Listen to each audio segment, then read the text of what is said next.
ഐസം പറഞ്ഞതുപോലെ തന്നെ ഭൗമ നിരീക്ഷണ ഉപഗ്രഹമായ നിസാറിന്റെ വിക്ഷേപണം അല്പസമയത്തിനകം ദൗത്യത്തിന്റെ തത്സമയ ദൃശ്യങ്ങളിലേക്ക്. Unique to the GSLV F-16 NISAR mission is that cusp stage is operated by 11% for the duration of 405 seconds. About 11 minutes into flight, the cryogenic upper stage shuts down.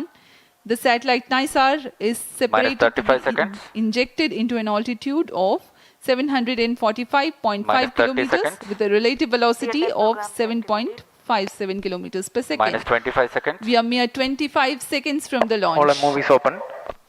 Minus 20 seconds. सभी दर्शक हमारे साथ बने रहिए. सर्वप्रथम T minus 4.8 seconds पर L40s का प्रज्वलन हम देखेंगे. 10, 9, 8, 7, 6, 5, 4, 3, 2, 1, 0. All L40 engines generating nominal thrust. S139 motor Plus 5 ignited. seconds. That's a magnificent of the GSLV F-16 Liftoff normal. NISAR mission. The deafening roar of GSLV and beautiful 15 seconds. silhouette brightening the Sriharikota sky. जी हाँ, अभी आपने देखा चारों L40 तथा core booster S139 का सफल प्रज्वलन 25 seconds. और GSLV F-16 का उत्थापन द्वितीय प्रमोचन मंच से, और ये अपने गंतव्य की ओर बढ़ता हुआ. हम यहाँ कंपन महसूस कर पा रहे हैं मिशन नियंत्रण केंद्र पर. The first stage of GSLV with S139 solid core motor and 4 L40 liquid strap-ons thrusting together. 7,800 kilonewton cumulative thrust. First stage performance normal. Sharon is in main auto. The day of launch Plus wind 1 biasing program that is fed into the onboard computers helped the rocket to Shah veer 2 is through in the main auto. atmosphere with minimal aerodynamic loads. प्रथम चरण का core booster लगभग 100 seconds तक प्रज्वलित रहेगा तथा L40 चरण 150 second तक प्रज्वलित रहकर शांत हो जाएंगे. तत्पश्चात इसे यान से पृथक कर दिया जाएगा. वर्तमान में सभी तंत्र सामान्य निष्पादन करते हुए और यान अपने अपेक्षित पथ का अनुकरण करता हुआ First जा stage रहा है. performance normal. Currently the rocket is in open loop guidance. Shar ground station is tracking.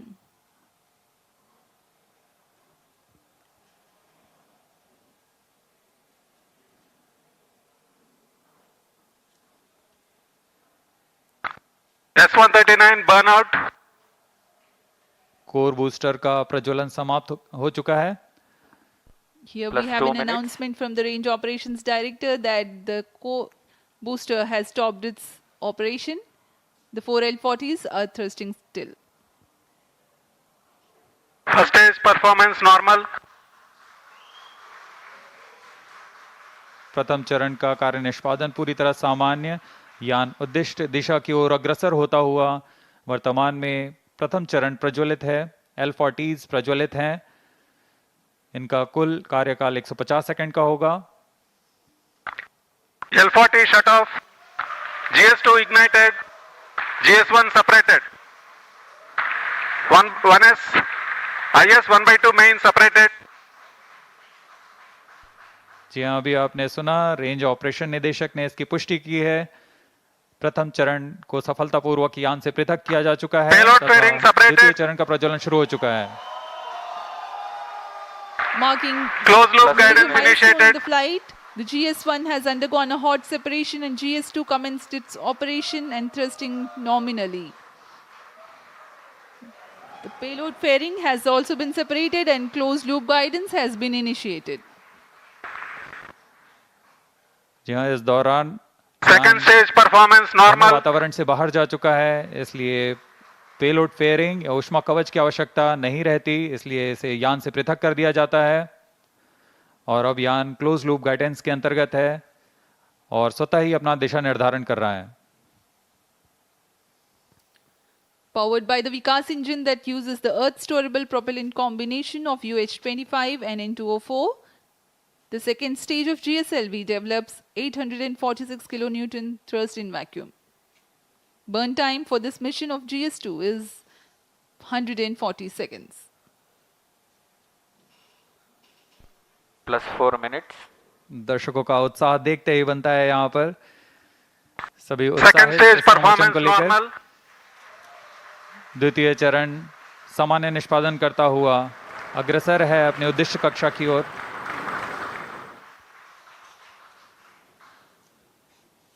इसमें इस चरण में UH-25 तथा N2O4 ईंधन का प्रयोग किया जाता है। यह विकास इंजन द्वारा संचालित है। इस चरण का कुल प्रज्वलन काल लगभग 150 सेकंड का होगा। Cryo stage start authorized. जैसा कि हमने पहले बताया था, द्वितीय चरण Second प्रज्वलन stage के दौरान performance ही normal. तृतीय चरण को अनुमोदित कर दिया जाएगा। There is a confirmation of the authorization of the third stage or the cryo stage GS2 thrust cutoff. operation. The GS2 second stage separate. has completed its Stage ignition operation and was commanded. jettisoned from the ongoing vehicle. द्वितीय चरण के सफलतापूर्वक प्रदर्शन के पश्चात Cryo उसे stage यान से ignition पृथक कर दिया confirmed. गया है और तृतीय तथा अंतिम चरण का प्रज्वलन शुरू हो चुका है। The यह बहुत ही cryogenic जटिल चरण है। इसके साथ ही दर्शकों का उत्साह, यह अंतिम चरण है जो उपग्रह को उद्देश्य कक्षा की ओर ले जाएगा। The cryogenic upper stage has commenced its operation. Cryo stage operating at operated level. The Cus stage with CE 7.5 engine with liquid hydrogen as fuel and liquid oxygen as oxidizer with a nominal thrust of 73.55 kilonewton. In this mission, there will be a thrust upratement of 11%, that is Cryo stage performance normal. 81.64 kilonewtons for about 405 seconds. Plus 6 minutes.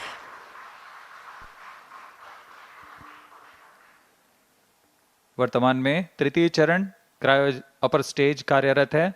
इस दौरान यह लगभग 75 kilo Newton का प्रणोद उत्पन्न कर रहा है।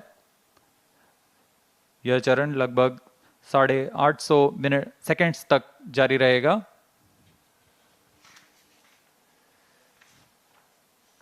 वर्तमान में सापेक्ष गति 3.49 किलोमीटर प्रति सेकेंड तथा ऊंचाई 514 किलोमीटर की हो चुकी है। Cryo stage performance An normal. altitude of 528 kilometers. Shar and Trivandrum stations continue to extend tracking and telemetry support. When the cryo stage had commenced action, the instantaneous relative velocity was 3.5 kilometers per second. Plus While the 7 end minutes. of thrust upratement, it becomes 4.5 kilometers per second. For the next 400 seconds that follow, there is a significant addition in the relative velocity of up to 7.5 kilometers per second.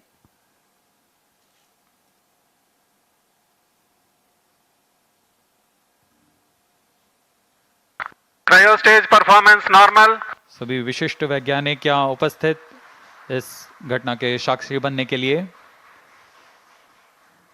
तृतीय चरण का निष्पादन पूरी तरह सामान्य। Rocket സഞ്ചരിച്ചുകൊണ്ടിരിക്കുന്ന ദൃശ്യങ്ങളാണ് നമ്മളിപ്പോൾ കാണുന്നത്. അല്പസമയം മുമ്പ് നമ്മൾ നാസയുടെ പ്രതിനിധികളെ കൂടി ഈ അവിടെ ഇരിക്കുന്നവരുടെ കൂട്ടത്തിൽ നമ്മൾ കാണുകയും ചെയ്തു. നാസയുടെ പ്രതിനിധികളാണ് ഈ ഇപ്പോൾ കാണുന്ന ദൃശ്യങ്ങളിൽ. നാസയുടെ പ്രതിനിധികളുണ്ട്, നാസയുടെ ശാസ്ത്രജ്ഞന്മാരെല്ലാവരും തന്നെ ഉണ്ട്. ഇപ്പോൾ നിലവിലെ വേഗത, ആർജിച്ചിരിക്കുന്ന വേഗത ഒരു സെക്കൻഡിൽ 3.7 കിലോമീറ്റർ എന്ന വേഗതയാണ്. ഇത് 9 കിലോമീറ്റർ ഒരു സെക്കൻഡിൽ എന്ന വേഗത ആർജിക്കുന്ന വേളയിലായിരിക്കും ഈ റോക്കറ്റിൻ്റെ അവസാന ഘട്ടത്തിൽ, അല്ലെങ്കിൽ ഈ സാറ്റലൈറ്റിൻ്റെ ഇപ്പോൾ നമുക്ക് ലഭ്യമായ റിലേറ്റീവ് വെലോസിറ്റി എന്ന് പറയുന്നത്, സാർ അത് തിരുത്തണം എന്തെങ്കിലും ഞാൻ അബദ്ധം പറയുന്നുണ്ടെങ്കിൽ, റിലേറ്റീവ് വെലോസിറ്റി ഇപ്പോൾ 3.62 കിലോമീറ്റർ പെർ സെക്കൻഡ് എന്നാണ് കാണിക്കുന്നത്. ഇനി അത് എത്ര കിലോമീറ്റർ, അതായത് ഏത് ലെവലിലെത്തിയാലാണ് നമ്മളുടെ വിക്ഷേപണം പൂർണ്ണമാകുക? ഈ പറഞ്ഞ പോലെ 8-നും 9-നും ഇടയ്ക്ക് ഏകദേശം 9 കിലോമീറ്റർ പെർ സെക്കൻഡിൽ എത്തുമ്പോഴാണ് ഈ പറഞ്ഞ ഓർബിറ്റ്, അതായത് ഭ്രമണപഥം 787 കിലോമീറ്ററിൽ എത്തിച്ചേരുമ്പോഴുള്ള വേണ്ട പ്രവേഗം, അതായത് വെലോസിറ്റി അതാണ്. ആ വെലോസിറ്റിയിലെത്താൻ ഇനി ഇപ്പോൾ നിലവിൽ നമുക്ക് ഇപ്പോൾ അതിൻ്റെ ഏകദേശം പകുതിയിലേക്ക് എത്തിയിരിക്കുന്നു. അത് ട്രജക്ടറിയുടെ ഏതാണ്ട് ഒരു 50% ഇപ്പോൾ കവർ ചെയ്ത് കഴിഞ്ഞിട്ട് കാണും അല്ലേ? അതെ, ഏകദേശം 20 മിനിറ്റാണ് സാധാരണഗതിയിൽ നമ്മുടെ എല്ലാ റോക്കറ്റ് വിക്ഷേപണത്തിൻ്റെ സമയം. ഇതും ഏകദേശം 18 തൊട്ട് 20 മിനിറ്റ് വരെ ആവും. ഇപ്പം 10 മിനിറ്റോളം ആയി കഴിഞ്ഞല്ലോ.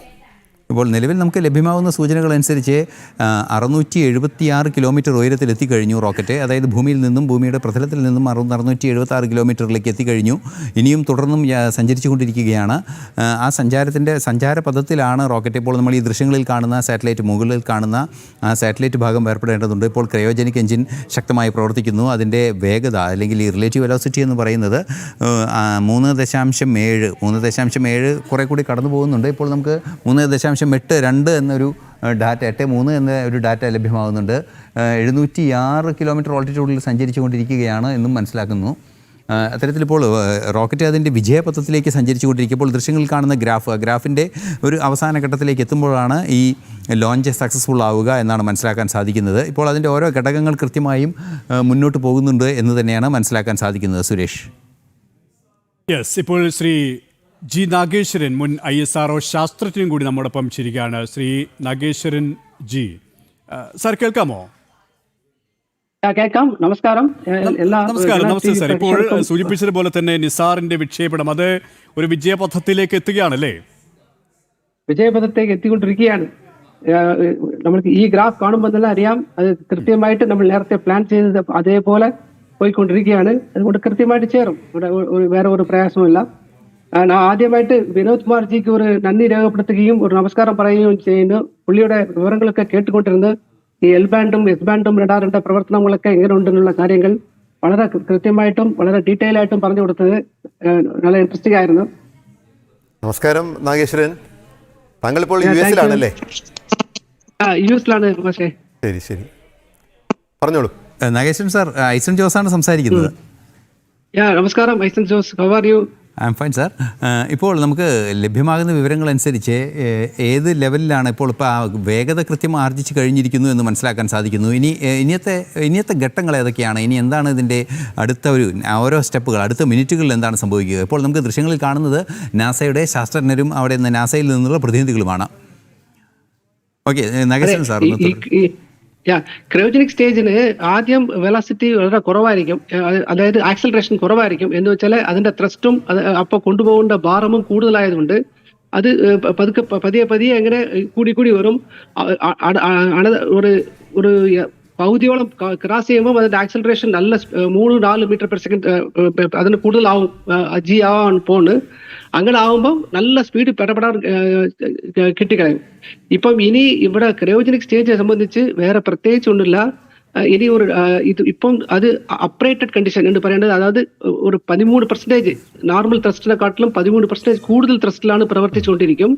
അത് എന്തെന്ന് വെച്ചാൽ ഈ ആദ്യം അത് കൊണ്ടുപോകേണ്ട പ്രൊപ്പലന്റും വെയിറ്റും സാറ്റലൈറ്റിന്റെ വെയിറ്റും കൂടുതൽ ഉള്ളത് കൊണ്ട്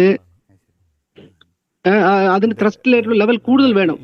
കുറച്ച് കഴിഞ്ഞ് പ്രൊപ്പലന്റ് ഒക്കെ ഡിപ്ലീറ്റ് ആയതിനു ശേഷം ഭാരം കുറയും.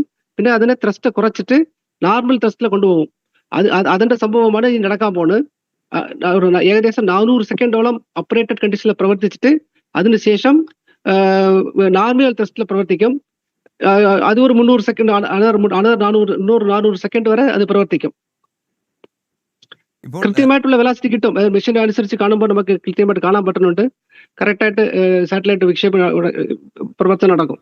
ക്രയോജനിക് സ്റ്റേജിലെ സംബന്ധിച്ച് വേറെ കൺഫ്യൂഷൻ ഉണ്ട്, നോർമലി ഉണ്ടാവില്ല. എന്ന് വെച്ചാൽ അതിന് കൃത്യമായിട്ട് മാർജിനോടുള്ള പ്രൊപ്പലൻ ലോഡ് ചെയ്ത് വെച്ചിട്ടുണ്ട്. ഹൈഡ്രജൻ ഇഷ്ടംപോലെ ഹൈഡ്രജൻ ഒരുപാടുണ്ട്. അതുകൊണ്ട് ക്രയോജനിക് സ്റ്റേജ് പ്രവർത്തിച്ചു തുടങ്ങിയാൽ പിന്നെ അത് നോർമലായിട്ട് നല്ലോണം പ്രവർത്തിക്കും. സാർ, ഈ ക്രയോജനിക് എഞ്ചിനുകളുടെ വികസനത്തിലും അതുപോലെ തന്നെ അതിൻ്റെ പ്രവർത്തനങ്ങളിലും എല്ലാം തന്നെ നിർമ്മാണത്തിലെല്ലാം തന്നെ ഇൻവോൾവ്ഡ് ആയ ഒരു ശാസ്ത്രജ്ഞൻ കൂടിയാണ്. അതുകൊണ്ട് തന്നെയാണ് താങ്കളോട് വളരെ കൃത്യമായൊരു ചോദ്യം ഞാൻ ചോദിക്കാൻ ഉദ്ദേശിക്കുന്നത്. ഈ അവസാന ഘട്ടത്തിൽ ഈ ക്രയോജനിക് പ്രയോജനപ്പെടുത്തുന്നത് എന്തിനാണ്? അല്ലെങ്കിൽ ഈ ദ്രവീകൃത ഹൈഡ്രജൻ ഇന്ധനമൊക്കെ ഉപയോഗിക്കുന്നത് എന്തിനാണ്? അതാണ് വളരെ ഇമ്പോർട്ടൻ്റ് ആയിട്ടുള്ള കാര്യമാണ്. ക്രയോജനിക് സ്റ്റേജ് എന്ന് പറയുന്നത് നമ്മുടെ പ്രൊപ്പൽഷൻ സിസ്റ്റം, അതായത് പ്രൊപ്പൽഷൻ സിസ്റ്റത്തിൻ്റെ ഒക്കെ ഓരോ സിസ്റ്റത്തിൻ്റെയും പ്രവർത്തന ശേഷി അല്ലെങ്കിൽ പ്രവർത്തന എഫിഷ്യൻസി എന്ന് പറയേണ്ട ഒരു പാരാമീറ്റർ ആണ് ഈ സ്പെസിഫിക് ഇമ്പൾസ്.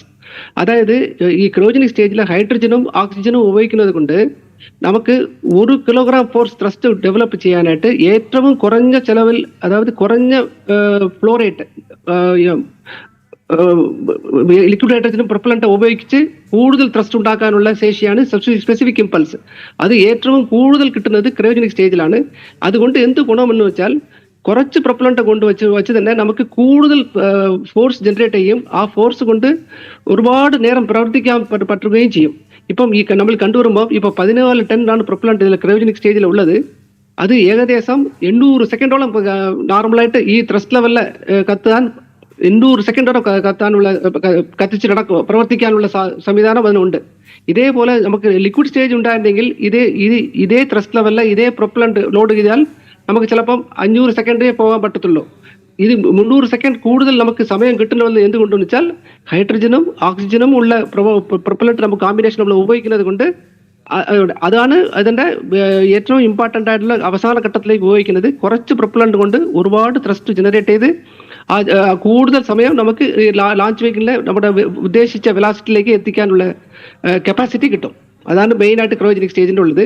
പിന്നെ അതിൻ്റെ എന്തുകൊണ്ട് താഴത്തെ സ്റ്റേജ് അതായത് ബൂസ്റ്റർ സ്റ്റേജിൽ ഉപയോഗിക്കുന്നില്ല എന്ന് വെച്ചിരുന്ന ഒരു കാരണം എന്ന് വെച്ചാൽ ഇവിടെ നിങ്ങൾ കാണുന്നത് ഈ ക്രയോജനിക് സ്റ്റേജ് കാണുന്നില്ല, അതിൻ്റെ മുകളിൽ കാണുന്നതാണ് ഹൈഡ്രജൻ ടാങ്ക്. ഹൈഡ്രജൻ ടാങ്ക് ഏകദേശം 30 മീറ്റർ ക്യൂബ് 20 മീറ്റർ ക്യൂബ് വാല്യൂമാണ്. 20,000 ലിറ്റേഴ്സ് ആണ് അതിൻ്റെ കപ്പാസിറ്റി. ആ ഓക്സിജൻ ടാങ്ക് ആണെങ്കിൽ വെറും 2 ടൺ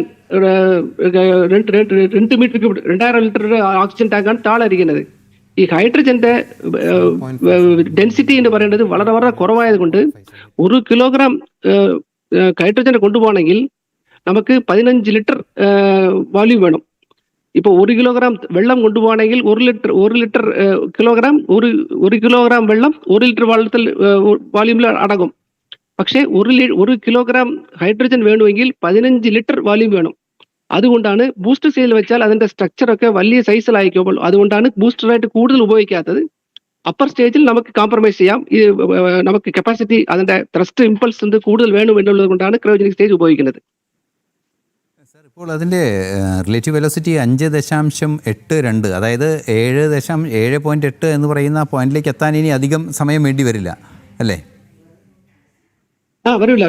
എന്നുവെച്ചാൽ ഇനി ആക്സിലറേഷൻ കൂടി വരികയാണ്. എന്താ വെച്ചാൽ ക്രയോജനിക് സ്റ്റേജ് പ്രവർത്തിക്കുമ്പം ക്രയോജനിക് സ്റ്റേജിന്റെ മാസും ക്രയോജനിക് സ്റ്റേജിന്റെ പ്രൊപ്പലന്റ് 14 ടണ്ണും പിന്നെ സാറ്റലൈറ്റിന്റെ ഭാരം ഇത് മൂന്നേ ഉള്ളൂ പ്രവർത്തിക്കാൻ. ആ സമയത്ത് ഇപ്പൊ നമ്മൾ ഉപയോഗിച്ച് 300 സെക്കൻഡ് 400 സെക്കൻഡ് അങ്ങനെ ഉപയോഗിച്ച് വരുമ്പം അതിന്റെ പ്രൊപ്പലന്റ് ഈ 14 ടൺ ലോഡ് ചെയ്തിരുന്ന പ്രൊപ്പലന്റ് 7 ടൺ പ്രൊപ്പലന്റ് പോയി. അപ്പോൾ നമുക്ക് അതേ ത്രസ്റ്റ് കൊണ്ട് കൂടുതൽ ആക്സിലറേഷനിൽ മുന്നോട്ട് കൊണ്ടുപോകാൻ പറ്റും. ആക്സിലറേഷൻ കൂടുമ്പം ഈ വെലോസിറ്റി റിലേറ്റീവ് വെലോസിറ്റി എന്ന് പറയുന്നത് പെട്ടെന്ന് കയറി പോകും. അത് തന്നെയാണ് ഇപ്പോൾ ഭാരം കുറയുന്നതിനനുസരിച്ച് വേഗത വർദ്ധിക്കുന്നു, അതല്ലേ കുറെ കൂടി ലളിതമായ ഭാഷയിൽ പറഞ്ഞാൽ ഉണ്ടായിക്കൊണ്ടിരിക്കുന്നത്. അതെ കറക്റ്റ് അതന്നെ. ഭാരം കുറയുമ്പോൾ ആക്സിലറേഷൻ കൂടും. ആക്സിലറേഷൻ കൂടുമ്പം വേഗത പെട്ടെന്ന് മുകളിലേക്ക് പോയിക്കൊള്ളും. കറക്റ്റ്. ഏതായാലും ഈ ഒരു ദൗത്യം വിജയപഥത്തിലേക്ക് എത്തുകയാണ്. അതിന്റെ തത്സമയ ദൃശ്യങ്ങളാണ് പ്രേക്ഷകർ കണ്ടുകൊണ്ടിരിക്കുന്നത്. വളരെയധികം നന്ദി ശ്രീ നാഗേശ്വരൻ ജി, മുൻ ISRO ശാസ്ത്രജ്ഞനൊപ്പം ശ്രീ N. വിനോദ് കുമാർ BSc മുൻ അസോസിയേറ്റ് ഡയറക്ടർ. ഈ ദൗത്യത്തിലേക്ക് കൂടുതൽ വിശദാംശങ്ങളിലേക്ക് നമുക്ക് വളരെ വേഗം മടങ്ങിയെത്താം. ഈ ബുള്ളറ്റിൻ ഇവിടെ പൂർണ്ണമാവുകയാണ്.